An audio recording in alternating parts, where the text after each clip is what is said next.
नमस्कार दोस्तों, आपके विश्वसनीय चैनल में आपका हार्दिक स्वागत है। दोस्तों, जैसा कि आप लोगों को ज्ञात हो गया होगा कि इंडियन कोस्ट गार्ड के द्वारा असिस्टेंट कमांडेंट की भर्ती लिखनी है। इस भर्ती में 12th ग्रेजुएशन और LLB के छात्र भाग ले सकते हैं। तो चलिए हम आपको बताते हैं पूरी जानकारी विस्तार से।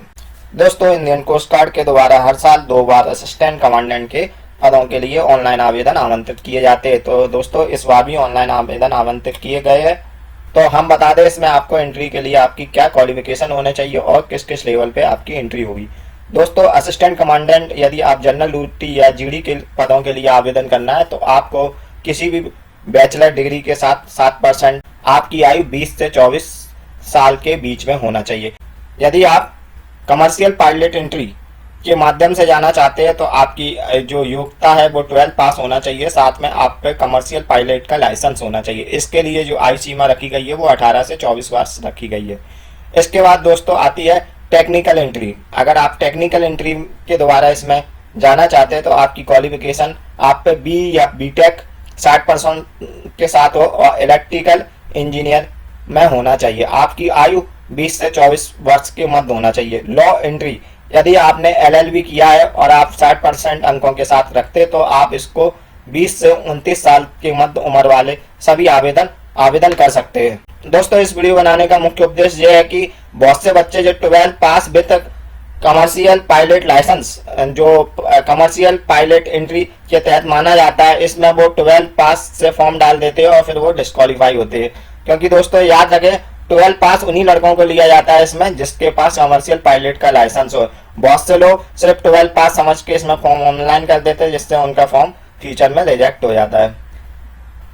अब हम आपको बताते हैं इसकी सिलेक्शन प्रोसेस। सबसे पहले होती है शॉर्ट लिस्टिंग, मतलब जितने भी ऑनलाइन आवेदन होते हैं जो 60% से अधिक होते हैं उनकी वो ऑनलाइन शॉर्ट लिस्टेड बनाते हैं, मतलब एक मेरिट जारी करते हैं। उस मेरिट के आधार पर जिन लड़कों को सिलेक्ट करते हैं सिर्फ उन्हीं का एग्जाम होता है।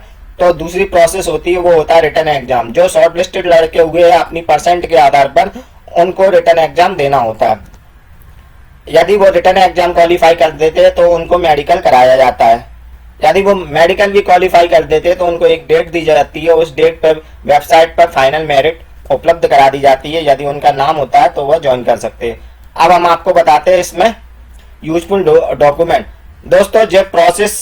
दोस्तों, इस भर्ती में डॉक्यूमेंटों का बड़ा महत्व है। यदि आपके कोई भी डॉक्यूमेंट की कमी होती है तो आपको रिक्वायरमेंट से हाथ धोना पड़ता है, यानी कि आप शॉर्ट लिस्टेड होने के बाद भी ज्वाइन नहीं कर सकते।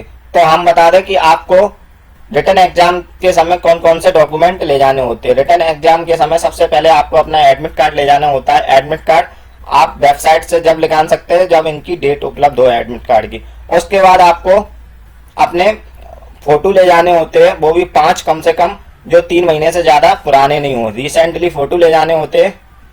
इसके बाद आपको ओरिजिनल 10th की 12th की मार्कशीट और सर्टिफिकेट। दोस्तों ध्यान रखें, बहुत से लोग परीक्षा स्थल पर यानी एग्जाम सेंटर में सिर्फ मार्कशीट लेके पहुंच जाते हैं, वह सर्टिफिकेट नहीं ले जाते। 10th और 12th, जैसे MP बोर्ड में 10th और 12th में मार्कशीट कम सर्टिफिकेट या सर्टिफिकेट कम मार्कशीट लिखा रहता है, मगर जैसे UP बोर्ड अलग से सर्टिफिकेट जारी करता है। तो आप रिक्रूटमेंट में सम्मिलित होने से पहले बड़ी बात ही समझ ले कि आप सर्टिफिकेट और मार्कशीट दोनों ही ले जा रहे हैं। यदि किसी कारणवश आपकी एक भी चीज छूट जाती है, चाहे वो सर्टिफिकेट हो चाहे मार्कशीट, तो आपको रिक्रूटमेंट में भाग लेने नहीं दिया जाता है। आपको आपकी जो भी बैचलर डिग्री है उसकी ओरिजिनल सभी मार्कशीटें जितने भी सेमेस्टर की है, फर्स्ट से लेकर लास्ट तक, मार्कशीटों के साथ साथ आपको ओरिजिनल डिग्री ले जाना होती है। अगर किसी कारणवश आप पे डिग्री अवेलेबल नहीं है तो आपको प्रोविजनल डिग्री ले जा सकते हैं। इसके बाद आपको एक ID प्रूफ ले जाना पड़ता है, चाहे वो आप वोटर कार्ड ले जा सकते हैं, आधार कार्ड ले जा सकते हैं, ड्राइविंग लाइसेंस ले जा सकते हो, पासपोर्ट ले जा सकते हो, एक ID प्रूफ भी ले जाना पड़ता है। कैरेक्टर सर्टिफिकेट, दोस्तों 6 महीने से ज्यादा पुराना कैरेक्टर सर्टिफिकेट नहीं होना चाहिए, वो भी आपको इस भर्ती में ले जाना पड़ता है। अगला कास्ट सर्टिफिकेट, यदि आप SC ST OBC इन कैटेगरी को बिलोंग करते हैं तो आपको कास्ट सर्टिफिकेट ले जाना पड़ता है। दोस्तों ये कास्ट सर्टिफिकेट सेंट्रल गवर्नमेंट का होना चाहिए। सेंट्रल गवर्नमेंट का कास्ट सर्टिफिकेट कैसे बनता है इसको लेकर हम पहले ही एक वीडियो बना चुके हैं, तो आप डिस्क्रिप्शन बॉक्स में उस लिंक पर विजिट कर आप पूरी जानकारी प्राप्त कर सकते हैं।